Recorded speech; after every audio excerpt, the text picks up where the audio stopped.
Wonderful.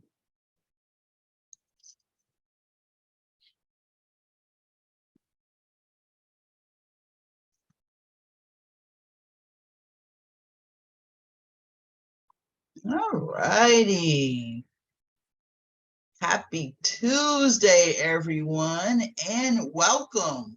Welcome. Give everybody a little time to get in and get settled. So wonderful seeing so many names on the side. It's wonderful. Welcome. You do have an option to join us with video, by the way. Just want to let you all know that as well. Our presenters said they want to see you if you want to be seen. And of course, if you are on the road or if you just want to not turn on your video, it's totally fine. You have options. Jonah. Also want to let everybody know that this is being recorded. Again, this is being recorded. Just wanted to make sure everyone knew that as well. Okay. All right, well, we're just gonna get started. Again, welcome. Happy Tuesday, wherever you are in the world. We have some people in different time zones, but I think we're all on the same day. And it really depends, right? We've got a fantastic lineup for you. I'm excited about it. The National Empowerment Center. And again, welcome to the Compassionate Approaches to Crisis webinar series. Today is going to be increasing occupational resiliency for the Peer Run Respite staff and volunteers.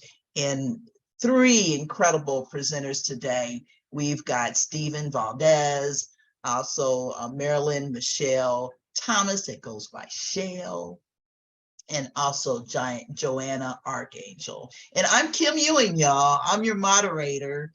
And again, thank you for being here. Thank you for just wanting to know more and learn more. So we have a truly excited time that we're going to be spending together. All right. Hi, Elizabeth. Good to see you. Hi, Monique. I know, right? Great topic. Excited about all of it. All right. So let's go ahead and get to our disclaimer real quick. And the disclaimer, of course, is this webinar was developed in part under the grant number SM082648 from the Substance Abuse and Mental Health Services Administration, also the U.S. Department of Health and Human Services. The views, policies, and content expressed in this presentation are those of the presenters and do not necessarily reflect those of SAMHSA or HHS, okay? So thank you for allowing me to read the disclaimer. So I want to introduce our very first presenter. And I've asked all of them to do me a favor before we get started, and I'll tell you what it is after I present this wonderful human. I'd like to introduce you to Marilyn Michelle Thomas, who also goes by Shell. Shell is a mother of an adult son and has two grandchildren. One of them the other day, she got to see them get an award. So I know that's just everything. Retired educator with over 30 years in education, including in special education. I tell you, that just speaks to my heart, Shell. I've got nothing but a long legacy of educators in my family, and I have a background in education myself. Very active in the mental health community, including having been a volunteer, peer support specialist, and more. So before I hand it over to Shell, I have one question to kick it off, Shell. What is your favorite time of the year? Or if you don't have a favorite time of the year, what is your favorite month? What do you have for us, and why? Well, Kim, my favorite time of the month is summer because I like it hot. You know, the sun is shining, especially here in sunny California, and I just come alive when the sun is out. So yeah, summer is definitely my favorite time of the year. I love it. Well, thank you, Shell, and I'm handing it over to you.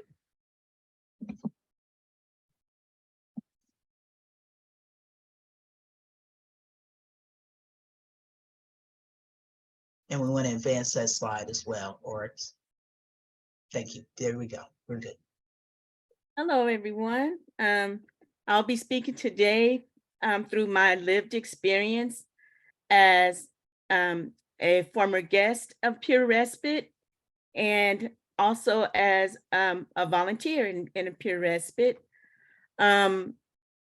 I have been around Pure Respite now for 8 years. I came in um, seeking support, one-on-one support, um, and eventually became a guest in a Pure Respite. And also, after becoming a guest, I was became a facilitator. Um, I really enjoy the time that I've spent in Pure Respite work. Um, it has really increased my mental well-being, and I've just gotten to see meet and spend time with some wonderful people. And if you would like to learn more resources about Pure Respite, they're right here on the screen. Thank you.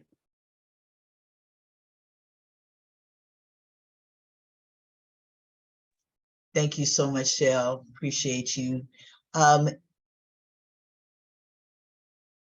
Alrighty. Our next presenter is Stephen Valdez, also goes by Steve. And when I first met Steve, I said, I love how you spell it with the PH. That's my great grandfather spells it with a PH. And my brother spells it with a V. How can you not love this guy, right? So anyway, Stephen is a peer supporter who holds an MA in biblical studies, passion for bringing out the best in others through mutual collaborative learning, has been a chaplain working with the homeless and those recovering from mental health and substance abuse issues, enjoys reading, mutual enhancing conversations, and the outdoors. And I tell you that I love all of that. So I have to ask you this too, Steve, before we get started. What's your favorite time of the year, or do you have a favorite month, and why? That's a great question. And I do actually have a favorite time of the year, and that actually would be Christmas. I love Christmas. I love everything about it. The smell, the trees, the lights, the festivity of it, and getting together with very close, meaningful relationships. It's a very important time of the year for me because it evokes a lot of very rich memories that I've had around that time. I love it. Thank you so much for sharing. And I was smelling pine as you were talking about that. Thank you, Stephen. And I want to hand it over to you, my friend. And if we could advance the slide for Steve as well. Okay, thank you so much. And welcome, everyone. I'm so glad everyone has had an opportunity to come together to talk about an issue that's very, very important to me in my life and to all of us ultimately. You know, it's so often we go through challenges in our life personally. We go through setbacks, difficulties. Sometimes we make mistakes along the way. Inevitably, life is going to bring challenges that are unexpected. And sometimes things will happen in our life that are so unexpected that we just don't even know what to do in the moment. And they're very unplanned, and we're left with a situation of how are we going to respond to the situation we're now facing right now in real time. And this brings up the issue of resilience. And resilience is a very, very important issue for me because resilience to me reminds me of the ability to bounce back from whatever it is I'm facing and whatever it is I'm going through. In fact, if I'm not mistaken, the Latin term, there's a Latin term when translated for the word resilience is literally the word to bounce. So when I think about bouncing, I think about balls and I think about basketballs and anything that can be filled up with air. And when I picture a basketball, for example, filled with air, when it's properly filled to its proper capacity, it can then fulfill exactly what its purpose is meant to be, and that's to bounce. And when it bounces, it can bounce very high if it has enough air in it. I've also bounced basketballs that had very little air in them. And by their mere appearance, I thought they were full, but when I tried to bounce them, they didn't bounce very high because they didn't have enough air in them. So it was very, very important to have to refill those balls with air in order to bring them back to their resilient capability. My personal definition of resilience is this. It's the willingness to bounce back and flourish even while going through intense pressures and stress. And I mentioned the two words willingness and flourish because it does require that we're willing to learn. It does require that we face and engage and be very, very intentional about becoming resilient and bouncing back from whatever it is we're going through. And also, it's important to remember that even when we're going through stress and heavy pressure, we may not see any resiliency in the immediate moment, but our willingness to project forward with hope can allow us to learn to become resilient in that experience. Even if it doesn't come right away, it's so important to maintain an attitude of hope and expectation that we will flourish and that learning will come from the experience. I wanted to pose a question to the audience, and I'd like you to reflect for a second about the word resilience. Can you think of or come up with a word or very short phrase that reflects what resilience means to you?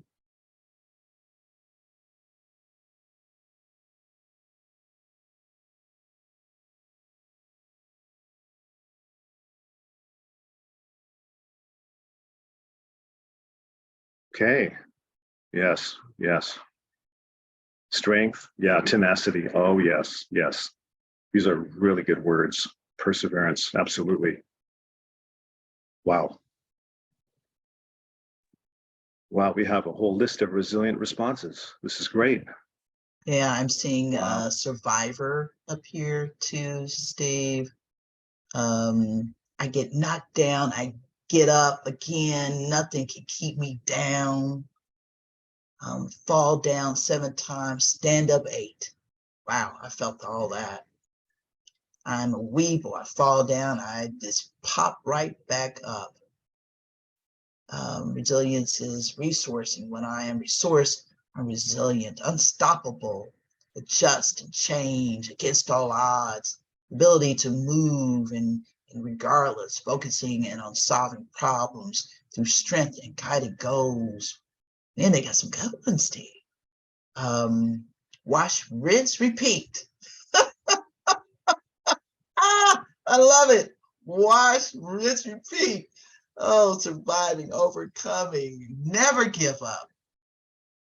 And growing, well, overcoming, keep trying, breathing. Yeah, good stuff. Thank you so much, all of you, for contributing. Those were very amazing words, and I agree with them all. They really encapsulate what resilience is.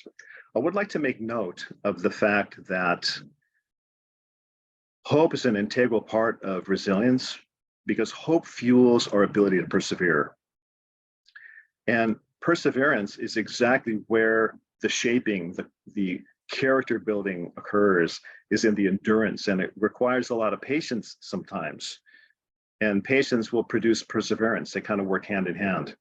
But that's exactly the pathway towards flourishing and an opportunity to develop the skill of resilience, because it's really important to remember that resilience is not static, or it's not just fixed. It's just not just something that we attain and that it will always be there. It's kind of like a living, breathing ability that requires nourishment, cultivation. It has to be tended to and taken care of, and it has to be treated with compassion, ultimately. And one of the most important things that I think about is that it can be weakened or it can be strengthened. So it's something that we have to be very, very intentional with in order to maintain resilience. It's something we can't neglect, but it's something that we have to pay attention to, almost having a relationship almost. Another important and really life-changing fact that I've learned also is that resilience is not just our own inner fortitude, our own mental perspective, and our own ability to project forward with hope, but strong, meaningful connections have been some of the most powerful, has been the most powerful fuel to fill my resilience in my own experience. It is so important. And most of the time, we are experiencing resiliency when we're engaging in those kind of meaningful relationships where people can pour into our lives in very life-giving ways, in very supportive ways, in ways that instill hope and stir that hope and cause that hope to grow and help us to become more fruitful and to really truly flourish in a good sense. It's really important also, from my experience, to take these kinds of experiences and these sorts of elements that support resilience in life, but also carry them over into the workplace. The respite workplace setting is a setting where, as we all know, there are a lot of potential challenges that can come from many different directions, whether with those we serve, whether it's our own inner conflicts and our own inner crisis, or sometimes it can happen from those in authority. So it can come in different directions. And so that same application of resilience fits right into the Pure Respite workplace because of the nature of the work that we do. So I am just very, very thankful for the learning that I've been through. And it's also my hope that we will all be able to approach resilience as something that we can grow in, that we can develop, and that we can become very, very strong in as a lifestyle, a resilient lifestyle. No, thank you, Stephen. You're welcome. You know, that hit me so strong because, you know, it reminded me of really something my father taught me as a little kid, right? If you don't use it, you will lose it, right? And, you know, resilient and how to be resilient. Well, a lot of times it's because something comes your way that where you have to exercise that, right? And I heard you say how to do that healthy, how to, you know, so it's really like that muscle. I almost see it as, you know, it's always growing, but wow, you put that so perfect. Thank you so very much. And I'm still seeing what resilience means to many. So continue to take a look at that chat, and we're going to dive in a little bit more and as far as any questions or comments that you might have at the end for all of our presenters. So I'd like to move on. Thanks again, Stephen. Appreciate you. Appreciate you, Shell. Like to move on now to our last presenter. And I tell you what, this human goes by Joey. I like to just say the name Joey because I love it. But Joanna Archangel, but many know her as Joey. And Joey is a parent, writer, advocate, peer supporter, trainer, consultant, and identifies as neurodivergent, let me say that properly. Say that for me. Joey, didactic, right? Is that how we're? Yeah, that's great. Okay, thank you for that. Autodidactic, and in addition to that, identifies as Asian American. And then I've seen here a perpetual student at the University of Life. I love that. And man, I felt that one strongly, and has been a peer support specialist and manager at a peer-run respite home in California. And I'm excited Joey, I'm excited to hear about what your favorite time of the year is, or if you have a favorite month and why. Thanks, Kim. For me, I think I really enjoy the fall. I think this summer is a long break for many people for school or just associating it with vacations, and the fall and deeply, like, I love reflecting. So just that transition for me, it's like the epitome of reflection, and just getting ready to get that energy for the holidays, like Steve was talking about. I love that. And I live out in the Midwest in Indianapolis, Indiana. And I love the time of year, just seeing the leaves change, and it's a smell in the air, isn't it? So again, thank you so much for sharing. And I'm going to hand it over to you, Joey. And if we can advance, there we go. Perfect. Thank you. First I want to start, the question here is like, what contributes to occupational resiliency?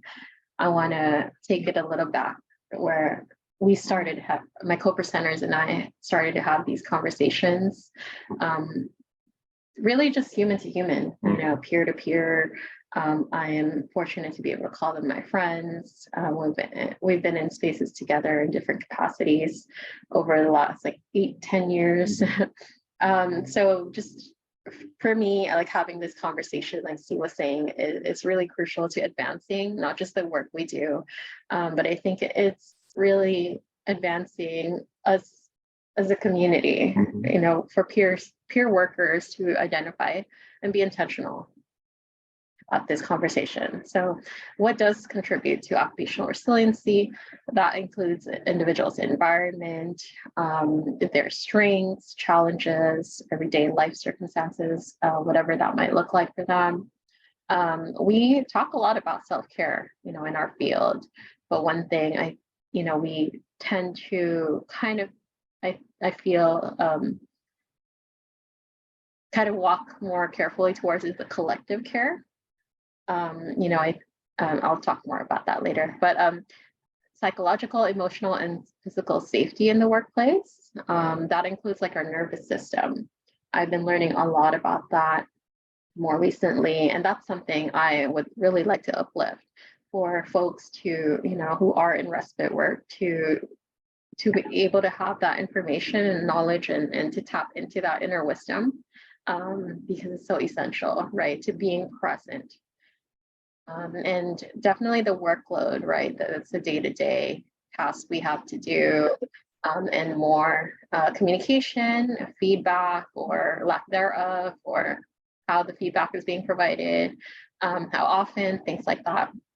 The relationships, that includes with oneself, with the coworkers, with leadership or management, and definitely the structure within the workplace. And I want to add on to that, the learning curve, right? How are we approaching learning in this community?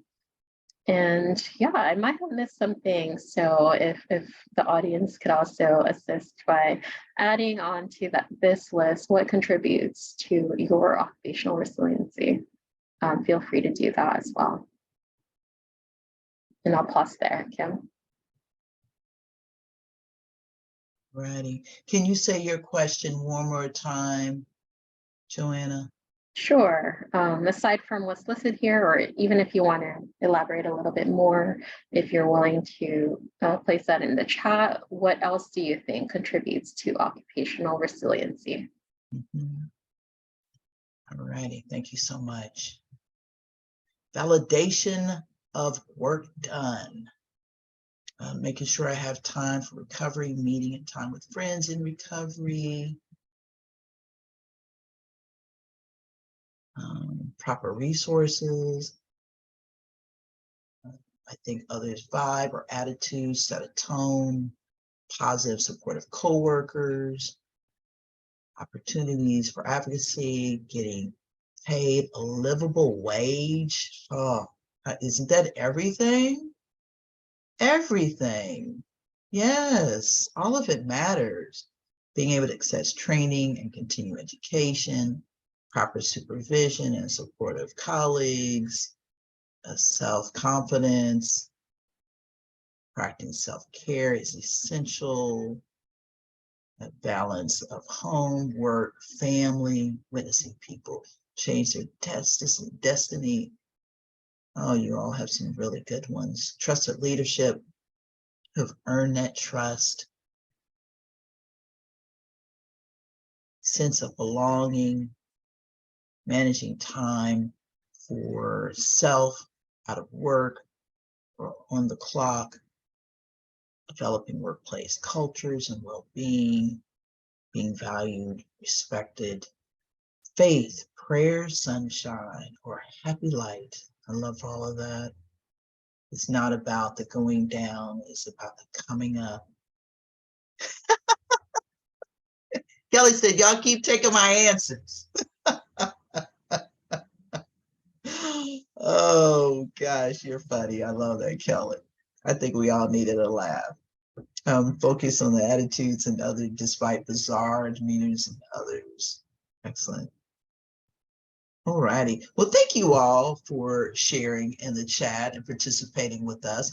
We're at 104 right now of people participating that are listening to the call, that are chatting. So this is awesome that we can spend this time together. Appreciate you so very much. Okay, well, we're gonna now dive into some questions. Here we go. I've got some questions for the presenter. And I want to start off with Shell. Shell, can you tell us how you got involved with respite work? Sure. I got involved with respite work actually through one-on-one peer support sessions, and then actually becoming a guest at a respite. And this is where Joey and I met.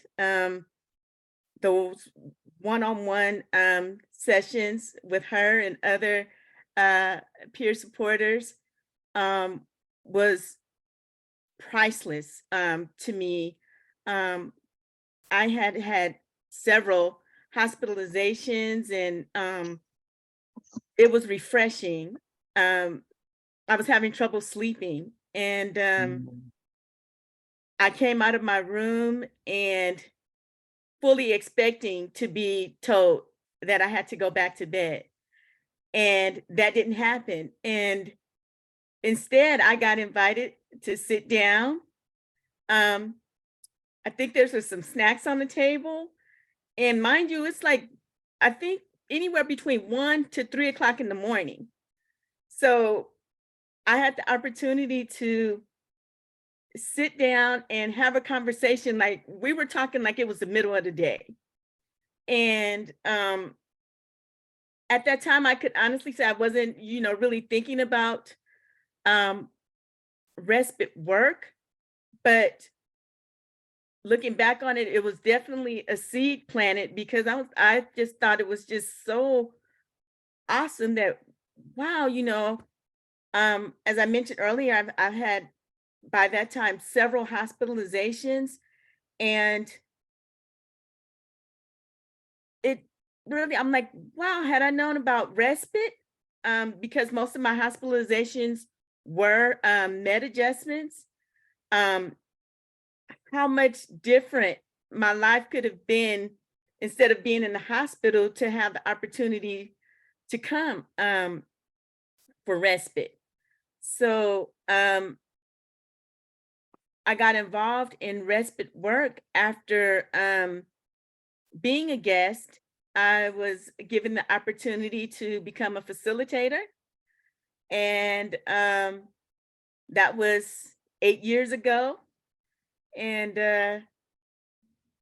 yeah, that was my introduction to peer work. And I would like to ask the question of how many of you on this webinar are volunteering in a respite or have been a guest at a respite?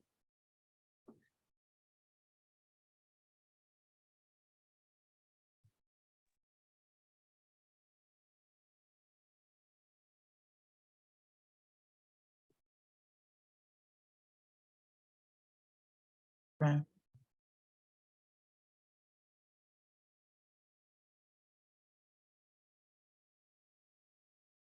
Uh,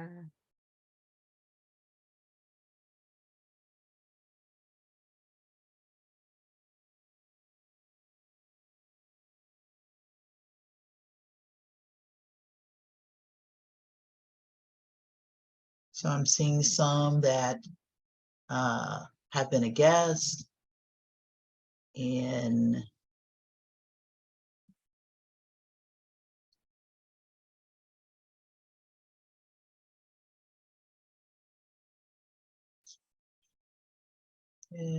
seeing somebody work,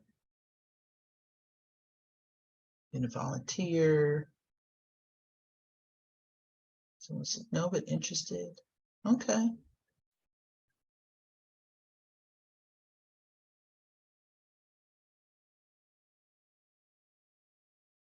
Okay.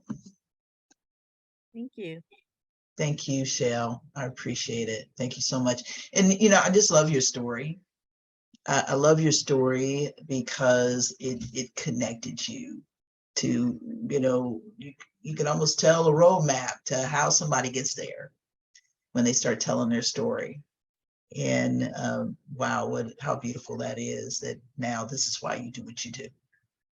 Right? Yeah, you couldn't have told me back then that I would be doing any of this, because actually my life was at a crossroads. Mm.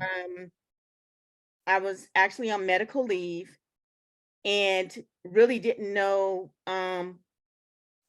what was going to happen in my life after 27 years of being in special education.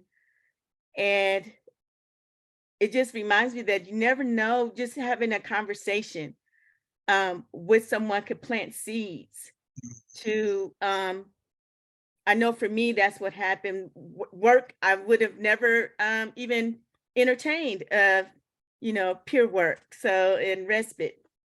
So yeah, it's phenomenal, the how I'm thinking it's totally, I can honestly say my time in respite as a guest totally changed my life, put it on a whole new trajectory. Yeah.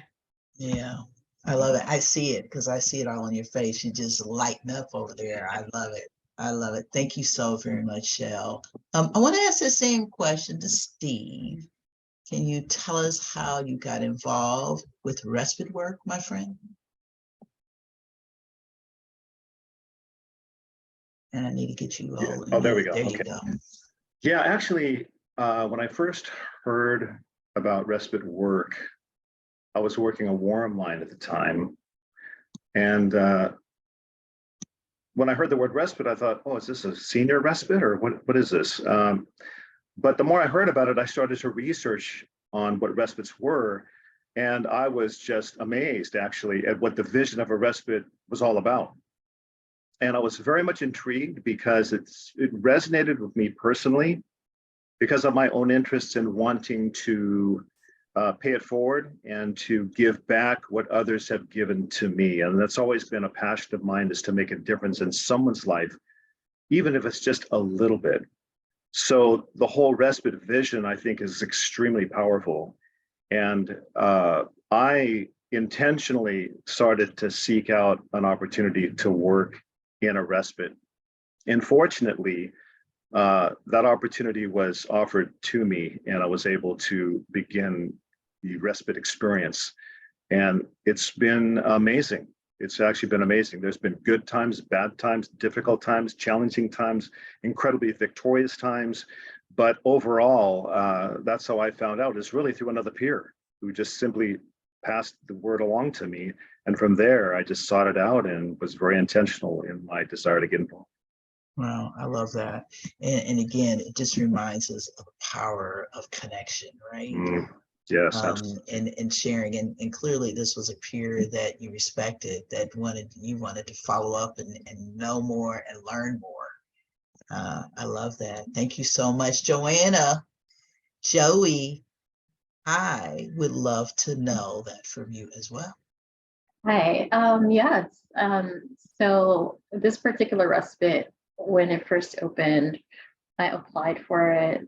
I showed up to my second job interview, like very pregnant. So, for whatever reasons, that didn't go through. But I did try again in 2015. And then I did get the job then. Started off as a part-time peer supporter in the graveyard shift. So, and what I really loved about it is being able to enmesh myself in the different shifts. So since it is open 24/7, there's different like dynamics in each shift. So I worked the graveyard shift. Eventually, I was like full time. I had many moments of like being my own rock star, mopping the floors while everyone's asleep. Like really fun and like talking to people like Shell, being able to skillfully use my own lived experience as well. Like it meant a lot to me because I have also been hospitalized in my past. So it was really meaningful to then be able to offer that support to others. I moved forward to like the different shift, which was like 4 p.m. to midnight. That was different. And then the day shift was also different. And eventually about after a year of working there, I was promoted to a management position.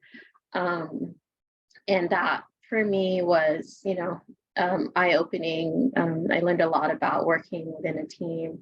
Really amazing individuals that I got to work with, and a lot of them still keep in touch with today.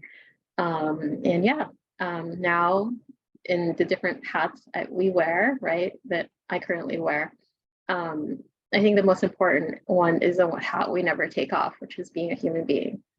And I think respite work, you know, anyone can face a challenging moment, a time where it challenges their mental health, to just be able to step away from their current environment and have that autonomy and that space to be able to identify for themselves, like, this is what I want to work on, and to just have that healing space, right? And again, right now, I just really want to promote this dialogue so that we can help sustain the staff who are there, and also to those wanting to start it or promote it even more within our communities as a resource, to really put a foundation that'll help us all build that together. So thank you.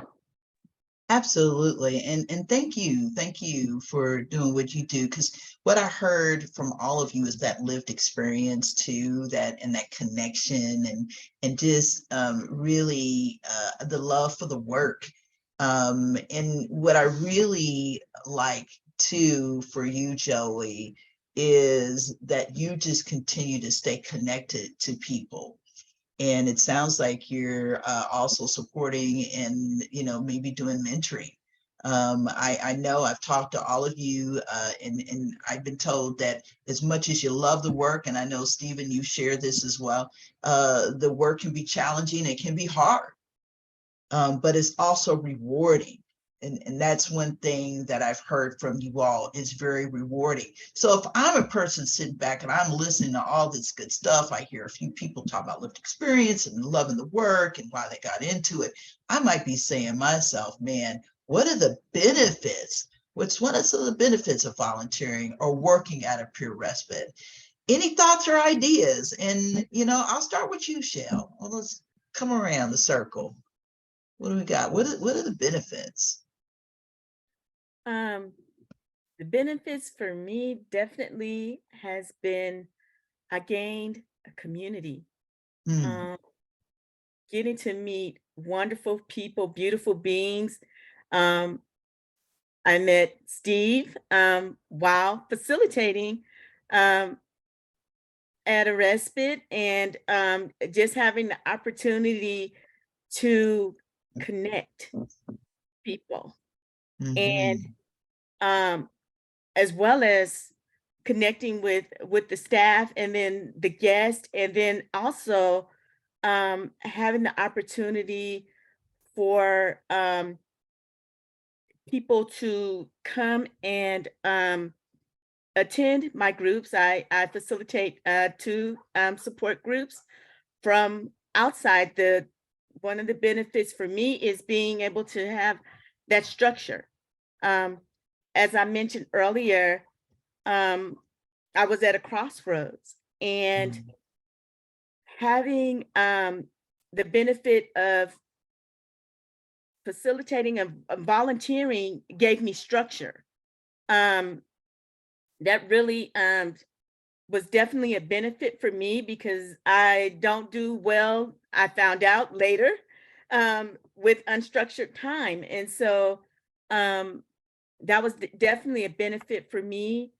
And just seeing people, the transformation when people come in, and I always kind of get, choked up when I think about it, because,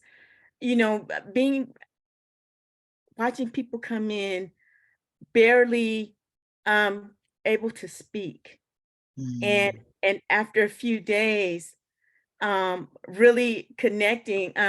I want to share a story right here with we had one particular guest, and I remember the day I walked in, and I kind of popped in and, hi everybody, and she just kind of looked up, and I said hello, and I introduced myself, and I started my group, and I could see she was listening, but she didn't participate. And then I came back a couple of days. She moved a little closer, and then I came back again, and she moved even closer. So the next time I came, she was actually sitting at the table. And so to me, that's really one of the benefits of volunteering at a respite, is seeing the transformation in people. And I get to, play a part in that. Definitely, I've also had the pleasure to see people who participated in my groups now become peer support specialists as well, and facilitators. So that's definitely a benefit. And for me, my own mental well-being has increased leaps and bounds through volunteering at a respite. So, and that's definitely a benefit for me, to be able to just have that community, and connect with people, and see people grow, and not just exist but thrive. That is the blessing. It truly is to see. Yeah, so that's definitely some of the benefits. I could go, it'll be, I love it. have I that much see it. I time. see you sold it. I see you sold it. They're already saying, where do I sign up? Thank you, Shell. Thank you so much, though. I hear the passion, and I tell you that is just so important in doing this work. Thank you, thank you, thank you. I have another question, and I want to pose this to Joanna or Steve. You decide which way you want to go with this one. And if you want to add on to that as well, feel free. But what has helped you sustain your own resilience to sustain the work that you're doing? And that can go to either one of you, or if you both want to share something on that, feel free. Okay, I'll start. I think that what's helped sustain me is, well, it's a number of things together. And the number one thing for me that sustains me is my faith, is the spiritual foundation on which I personally identify. My sense of identity, my sense of who I am as a person is grounded in my particular worldview. And that informs my mindset and my attitude. And it also helps me manage my thoughts and emotions.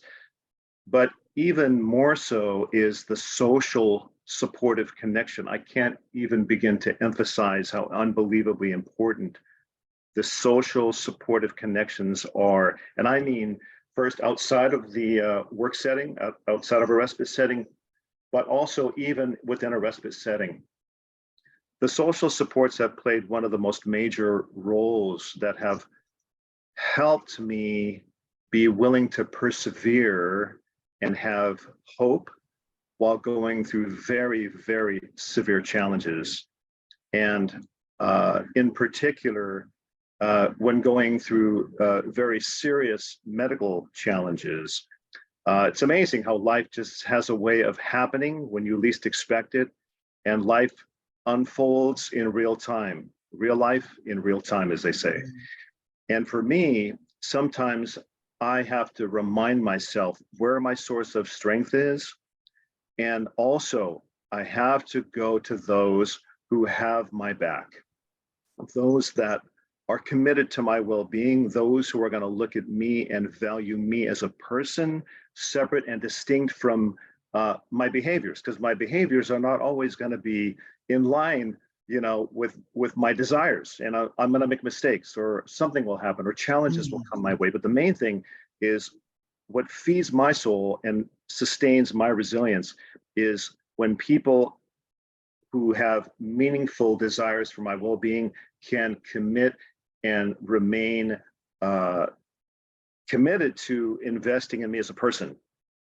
Challenges will come, but the main thing is when I'm affirmed and when I'm respected and I get that fuel, that helps me deal with all those other issues. Or if anything, it helps me persevere. And it may be a slow process. It may not be a fast process, but the main thing is that it gives me that hope to keep on going no matter what happens. And so my faith in God, my family, my very close friends and peers who really demonstrate a pure attitude of love, compassion, respect, affirmation, and hope. I love all of that. And I know too that you are touching so many people. I'm looking at the chat as well. And Steve, what I kind of really heard you say is, again, because you mentioned that this is not easy work, but you definitely love the work that you're doing. Is this that too, can I be seen as a full human? Can all of me be seen? Can all of me be supported? How huge that is, that I can show up. And I heard you say that somebody's got my back, right? Because we got good days and we got bad days, my friend, right? Yes. And to do this job means that. Go ahead, share more. I would add a quick example of this is I had a particular experience actually with Joey. And this was many, many years ago. But the thing that stuck with me was the willingness to not just be supportive and help me look for my strengths, or at least help me identify my own strengths, but also have the freedom to come up with solutions, but in a way that was very, very validating of me as a person, not necessarily my behavior, because that's something I was still trying to work on. But it was important to get that validation. But also what was interesting is she kind of flipped the script a little bit and said, well, what can I do to be a more effective supervisor to better assist you in being the best you can be? That caught me off guard. I didn't expect that, because that meant that she was open to changing or correcting or adjusting her way or her approach, or making a consideration about what might be more effective than what she was doing before. That blew my mind. I was really taken aback by that, because it was very equal. And it gave me the sense that we're in this together, and we're in this to work together and make this work. And that was very important to me. But I still think about that to this day. Just something so simple, but it made a huge impact in my life. Wow. Wow, I'm just touched by that, Joey. You're sitting there listening to all of this. I know that has to touch you as well. What are your thoughts? What are your thoughts on that? Thank you, Steve, for sharing that. Thank you, Steve. And yeah, Kim, I'm really moved because, it's my first time being a supervisor, right? Mhm. And really, when you're supporting multiple people, like pretty much the same people, you know, throughout that time, I believe it's like around 10 people staying there. Then you have visitors coming in, you get phone calls asking about when can I stay. So keeping in mind just, that we're there to support, to be in support and service of the people that are in need of respite, that want to work on their mental health, working with people like Steve.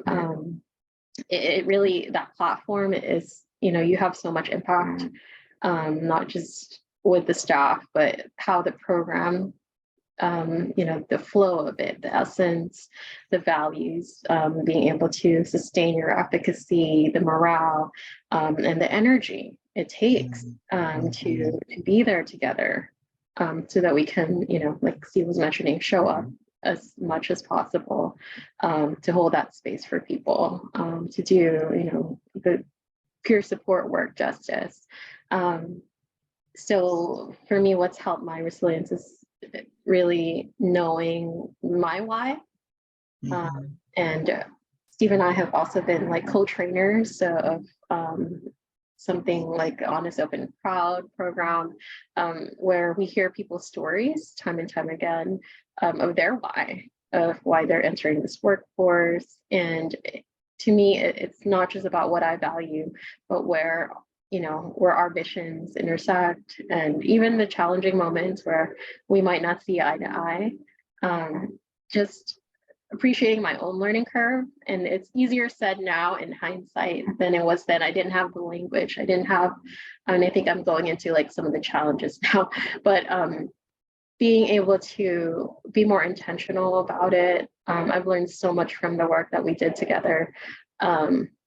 And yeah, I will forever carry that within me as part of my resilience. Just, I've gotten so many cards from former guests and letters, like, just thank you for sharing space with us, and that learning as well, because that space is meant for them. So it can't just be about what I want or what Steve wants. It really is a collective vision, a community, as Shell was saying. And all those voices are important. And to be just a part of this movement, knowing the history, the people that have worked so hard in our movement. So that is what sustains me. And of course, also my own personal, like my son, my partner, being able to celebrate just the joy and peace that's in my life, and to tap into that when it's not so peaceful and not so joyful. But just knowing that so much room for learning. Yeah, thank you, Joey. I thank you. This has been fantastic. Our time is getting limited, but I know there's an important question that I must ask, and I want to give that to you, Joey. What are some challenges that you think may come up in a respite work? Because I know that you have a variety of experiences in this work. And then maybe you can think about some takeaways, and we might be able to squeeze in just a few questions at the end, but I want to make sure we get those two out to you. So again, what are some challenges that you think may come up in doing this respite work? Well, again, just from my own experience, like for me, it was on its third year, like this particular respite that I worked at, and I was at least a seventh manager. So there was huge turnover rate there. And so of course, like me being a first time manager, having a year of experience, it's like, is that going to happen to me? So I think part of it is like, in my opinion, like not having the conversation. So when absent of like that conversation, when you're not addressing like the elephant in the room, that's one. I think transparency definitely needs to be there. Clarifying expectation could be one of them. Not having some resources, I think, like training for staff, just time as well. Just in the nature of the work, it's open 24/7. People are working different shifts. That's going to happen. So the more intentional supports that you can build into it, I feel like the smoother and the more effective it can be, and just fostering that relationship when that's not present, when mutuality isn't present, then it can be difficult, because even though we're peers, people do recognize the power differentials, people recognize authority. So just being mindful of that and being able to open yourself up to that. And I think as far as challenges, some of it could be external, right? People might not be aware of what you do. There's community folks who might not support mental health, spaces, and just, I think, not having more structure around community engagement and who's doing what. Because in my experience, it felt like we were a warm line, and we were doing training, and we could do it all at the same time, not having that validation. And what did help really was the creativity piece of it. We had music groups, Hearing Voices Network groups, and spirituality groups. So really just, I would request that people who are, managing staff or volunteers to really recognize what they are great at, what they want to do, and have that as a conversation so that, better able to sustain the work. I love it. Okay, before you go though, Joanna, unmute yourself. I want you to think of maybe 4 or 5 things. What do you hope people walk away with today after this webinar? What are some things off the top of your head? I'd like to chime in myself. Yes, and Shell too. Yes. Yeah, what I'm really hoping everyone walks away with from whatever setting you happen to work in is that this webinar will simply be an opportunity to reflect on the topic of resilience, the importance of it. I'm hoping that as you think about this and really chew on it, mentally chew on it, that this would open up a door for even greater conversation and dialogue around this particular issue, and also about what it means to create a culture of resilience. I think there is incredible potential to really have an in-depth dialogue about what a culture of resilience would look like, what it could look like. And then I want to encourage everyone, including myself, to be open to what is possible, because the only people that can prevent that from happening is us. Yet if we have a collective vision and the willingness to dialogue on a deep enough level to where a culture of resilience permeates the whole culture of our workplace, I think it's going to be a very, very powerful thing for every respite setting and every organization that's trying to do very effective peer work. Thank you so much, Steve. Shell, what you got, my friend? What I would like people to walk away with today is from the volunteer aspect is the value that volunteers bring to the respite work. For me, it's just been an awesome journey that it's been an opportunity to be able to be in a space where positive things can take place. I think to walk away that to release limits of what can be done around peer respite. Because I think sometimes, especially with volunteers, we can sometimes be placed into a box that seeds can be planted and it can grow beyond our imaginations. So yeah, that's what I would like people to walk away with is to take a moment each day and imagine the possibility of building bigger and better and stronger respite communities. I love that. Thank you so very much. So now we want to open it up to you, because you've been listening and engaging, and what are your thoughts? So like to be able to open it up for questions and comments. If you would please use your virtual hand. If you have a comment, you can put in the chat. You can feel free to do that. But if you use your virtual hand, if you want to speak verbally, then we can also ask you to unmute yourself and we'll get you going. All righty.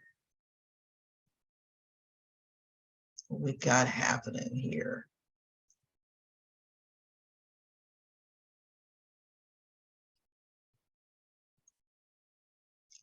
Thoughts and questions.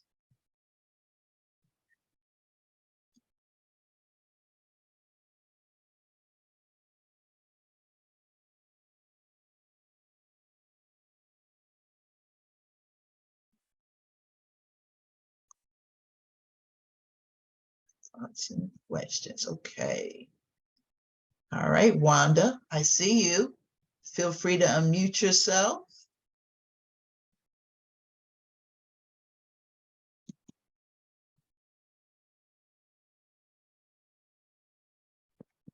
There you go. Okay. Sorry about that. I was like, can you guys hear me? We can Hi, hear you. everyone. I apologize for my appearance. I'm actually in the process of moving. Shell Thomas is my sister. And I want to say all the facilitators did a wonderful job. I just wanted to definitely send a shout out to my sis because she is definitely an advocate for our family when it comes to understanding mental health. And I just definitely appreciate the platform that you guys have here. And I just want to tell her that I'm proud of her and that I love her. Oh, I love that. I love that. Thank you, Wanda. Love you And too. happy moving. Oh, thank you. Thank you. All right. Thank you so much. Janelle, we see you. Feel free to unmute yourself.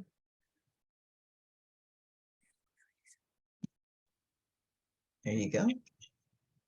Hello. Hello. Shell is also my sister. And I want to just piggyback with Wanda about how she is such a advocate and how passionate she is about what she does. Sometimes I feel like the family has lost her to all of her extended family because she's just always all about volunteering and helping others and helping people to make it through difficult situations.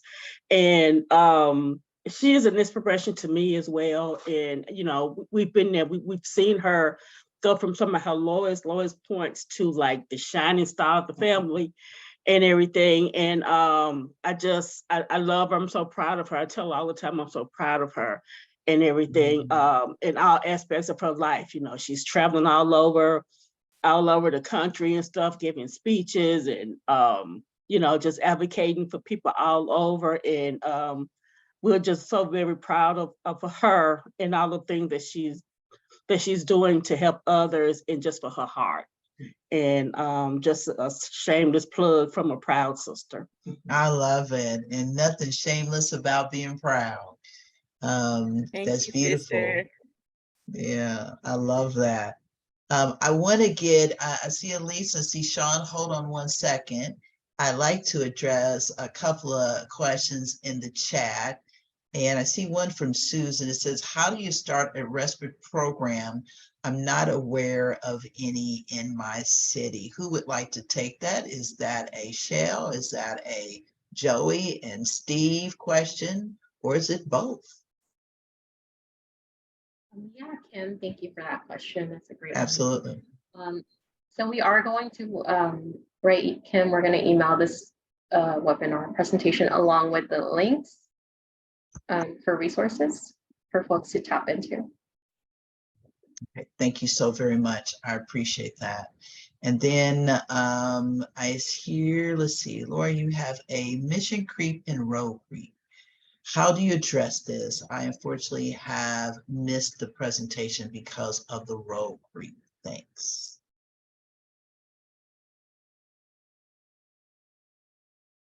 I'm not exactly sure of that lingo of creep, so help me out with that. Joanna, Steve, or Shell. Can you repeat it, Yeah. Kim? I'll try to. Mission creep and road creep. How do you address this? I unfortunately have missed the presentation because of road creep. Thanks. And Lori, if you want to come on and unmute yourself to be clear about that, you can do that as well.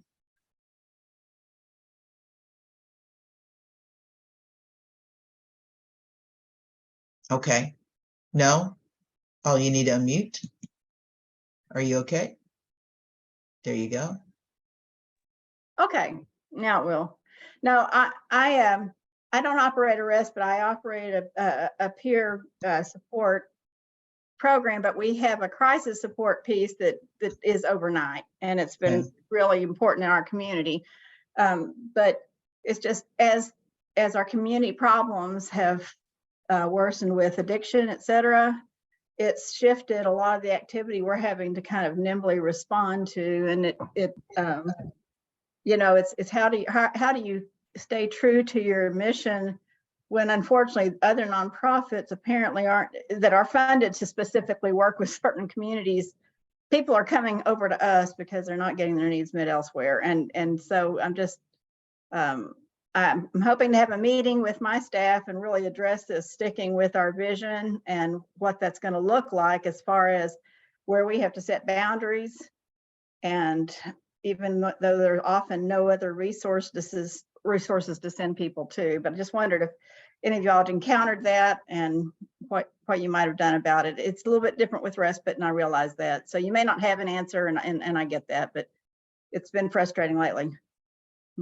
Thank you. Thank you. You know, my first thought actually was just on what you just said about getting the staff together, getting that group together and having the dialogue as a group collectively. A lot of amazing things can happen just in the generating of ideas that can come within a group setting. And just expecting that somebody has a different perspective to offer that can actually become a solution.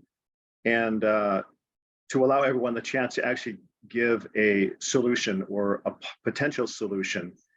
I think that's exactly where the dynamic is going to be most effective, is in that group setting, and the willingness to at least start there and explore what's possible, what's the situation, and how can we sustain this this collective vision, this mission together? How can we reinforce that and not lose sight of that? That's right there is a good start. If I may add on to that, thank you, Lori, for sharing with us. Like some of the conversation that we've had was around like, how do we support people who are currently unhoused? And in the past, there has been division, right? Whether that is about, you know, allowing people who are currently unhoused in the respite, there's periods of time, whether when I wasn't there and when I was there, where it shifted, like we're learning as we go. And we're trying to be as inclusive as possible, but there are, you know, these challenges and then these set of, you know, reasoning why we would want to go towards this direction, and that includes also like being able to practice harm reduction, things like that. So it definitely was different challenges, and then like you said, just getting the people together, working on that together is definitely important. And I want to add on to. I know when I participated in advocacy trainings and gaining allies and also connecting with people who might have faced a similar issue and really establishing that relationship so I don't feel so alone in this particular challenge. Thank you both. Thank you, Joey. Thank you, Steve. Elise, thank you so much. I would love to hear your comment or your question. Hi, my name is Elise. I work as a certified peer specialist in the community. I have been a guest at a respite, but not a peer-run respite. So I guess what I'd like to hear is a little bit of the benefit of the peer-run respite, other than the mutuality and the there's been so much shared, but and how do you find, I mean, and I know there's those links that are going to be sent out, but when you're stuck in like a crisis stabilization, and it's almost like what that woman was talking about, it's very different from a peer-run respite. Luckily, we have peers that go and work at the respites, but it's definitely a different experience, I think, that I'm hearing about from the peer-run respite compared to like a crisis stabilization where it's clinically run. I don't know if that made any sense, but it's difficult. I live in the state of Massachusetts. I work in the state of Massachusetts. We do have some peer-run respites. They are popping up, but when they're not in your area, what do you do then? It's a great question. Who wants to address that? Shell, Joey, Steve, feel free to unmute yourself. Or did you want to say something?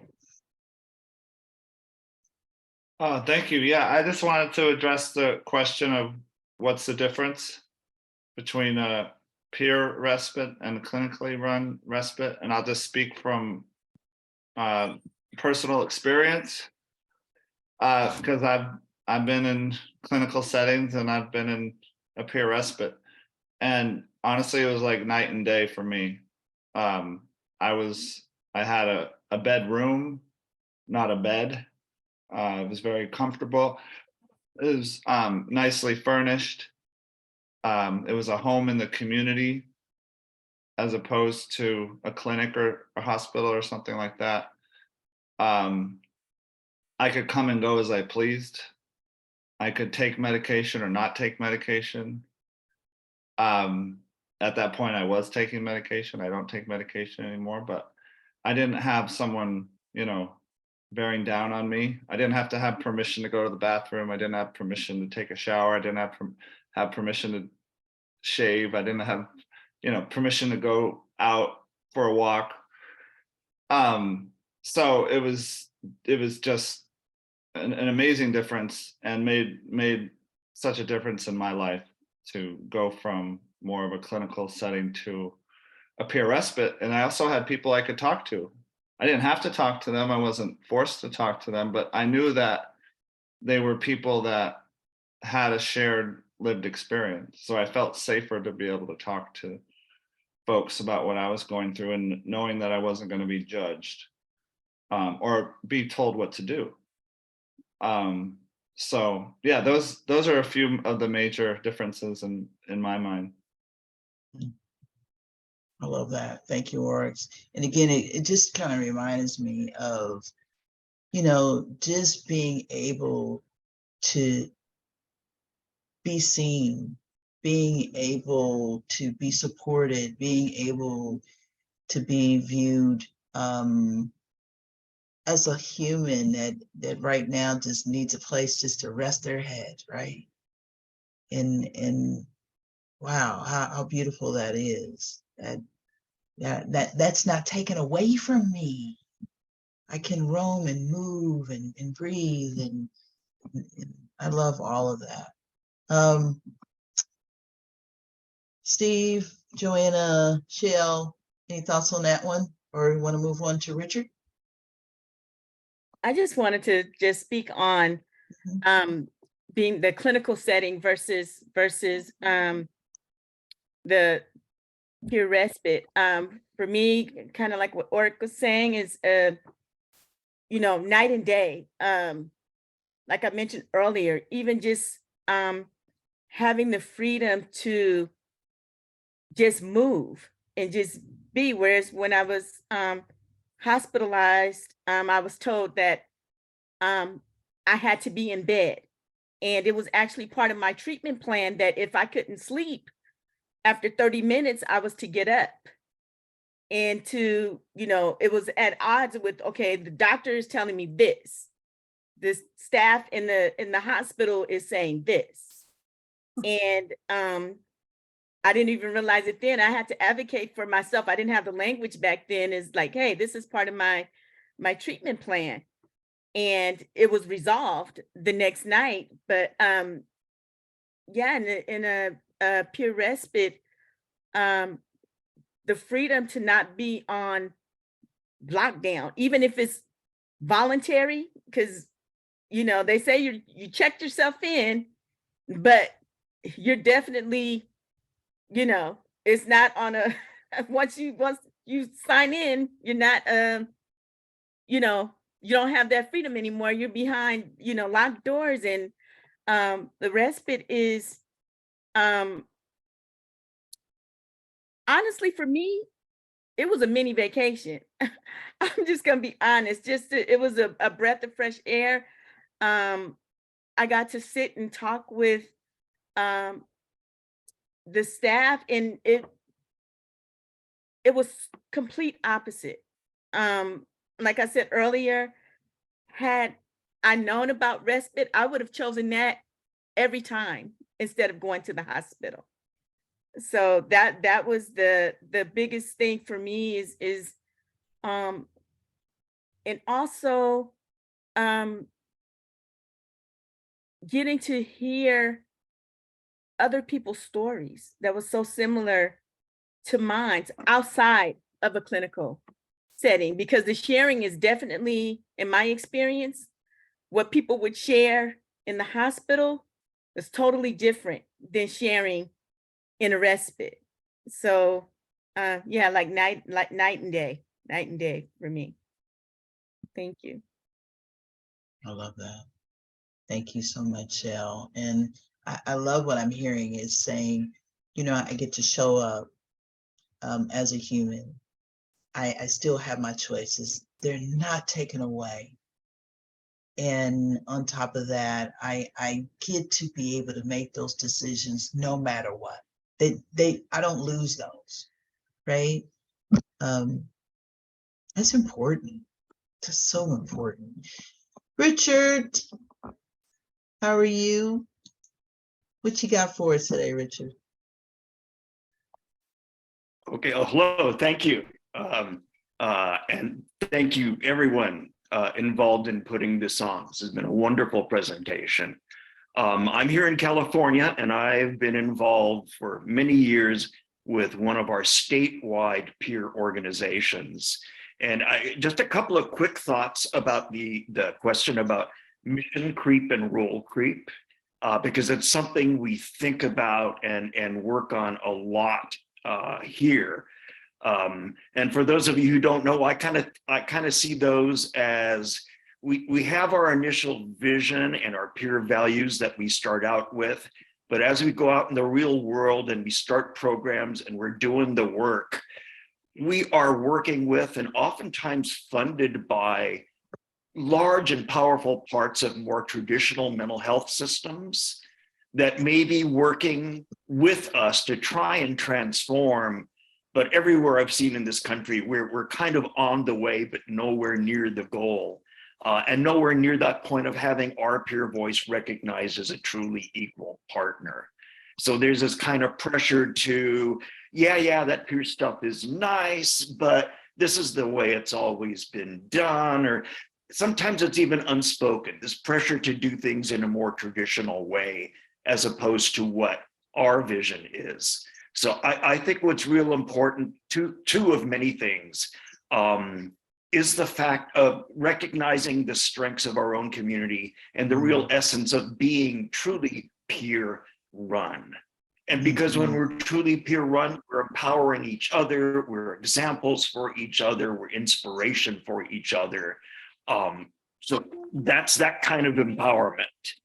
And then the other thing is really, and this could be just hard in the battle of life, hanging on to those peer values.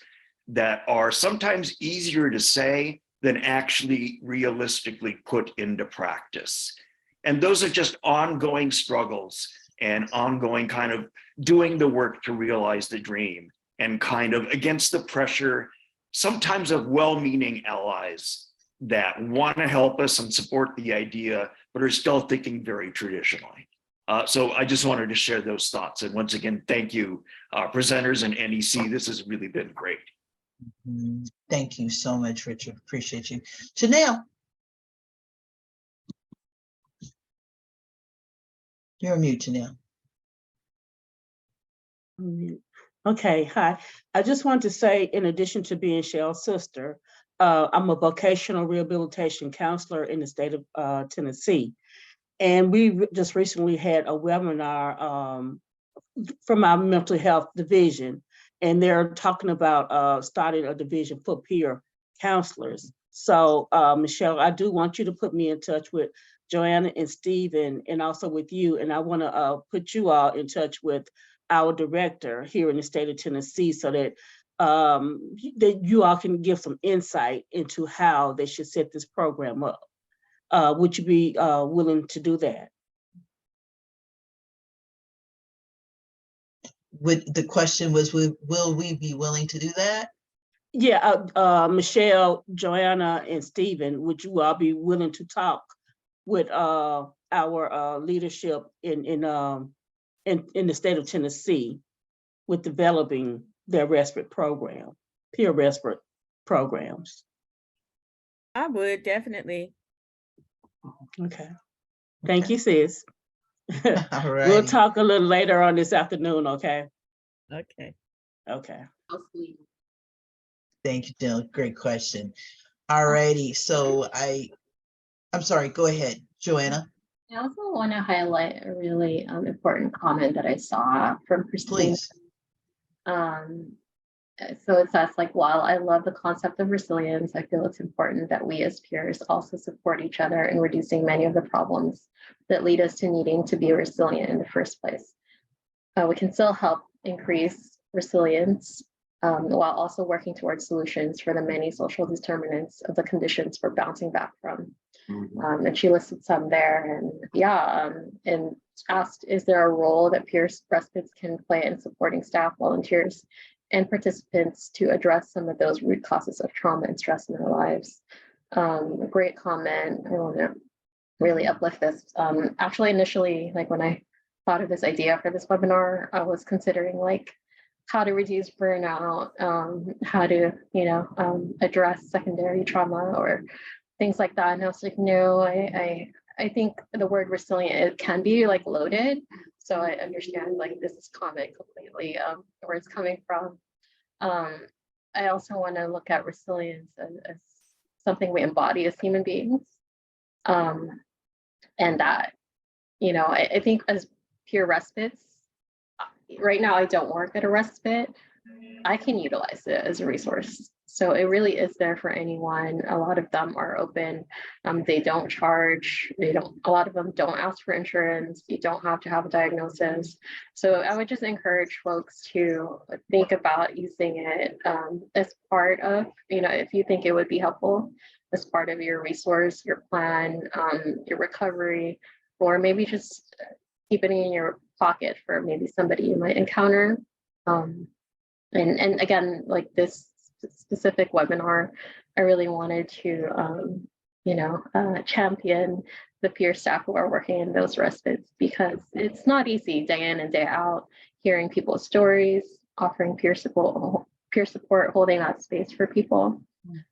So yeah, let's support each other and advance this, not just workforce, but our capacity as human beings. Absolutely. Thank you so much for that, Joanna. And I'd like to also, our CEO put his information in the chat.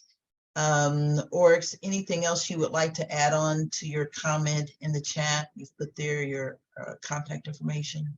Go ahead. Yeah, just some people like Janelle mentioned that they might want to start a peer respite in their area. So in addition to talking to Shell and Joanna and Stephen, if you wanted to contact us, we'd be happy to help or join a meeting, or anything that we can do to support a development of a peer respite. We're all in. So I love it. Thank you. And I'm looking at it. We've got 5 minutes left. So I would like to end it how I started it. And that ending would be, what would be a few words from each of our wonderful presenters that they would like to leave you with today. So Shell, I want to start off with you. What would you like to share before we say goodbye?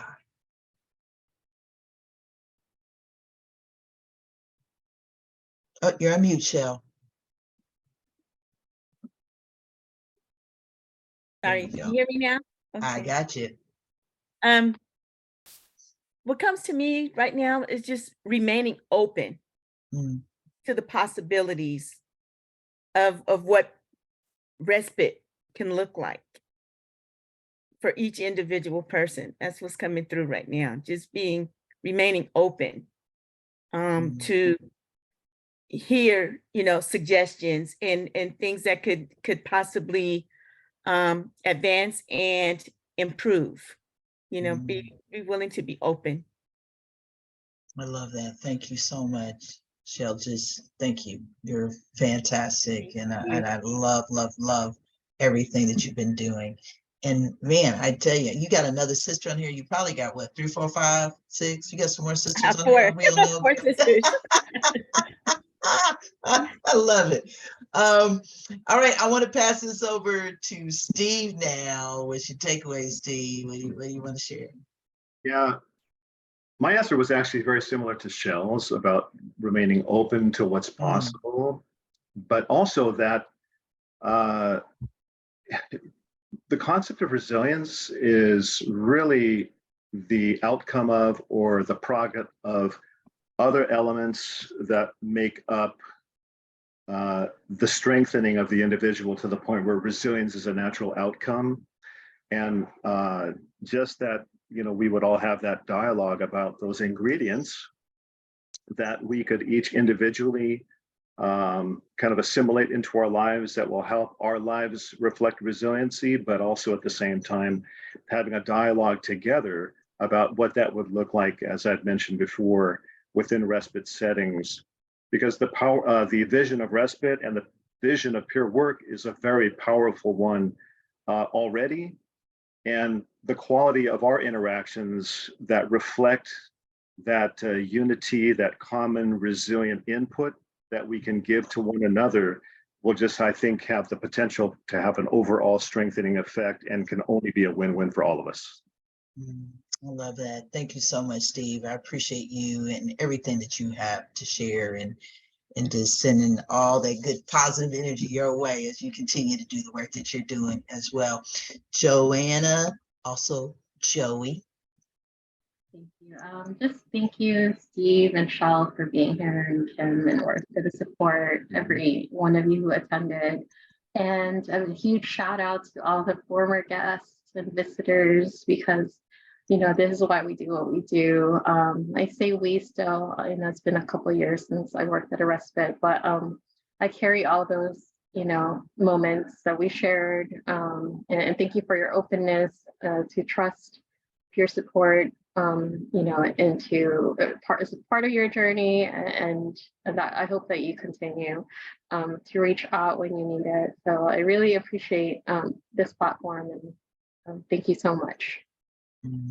Thank you all. Shell, Steve, Joey, Oryx, all of those that have contributed to the chat. Tanya, that's behind everything, and you don't even see Tanya. I see Judine on here too, and Judine is supposed to be on vacation. We just don't stop. We just continue. We just don't stop. And some of you, of course, that I see. Thank you so much for joining us.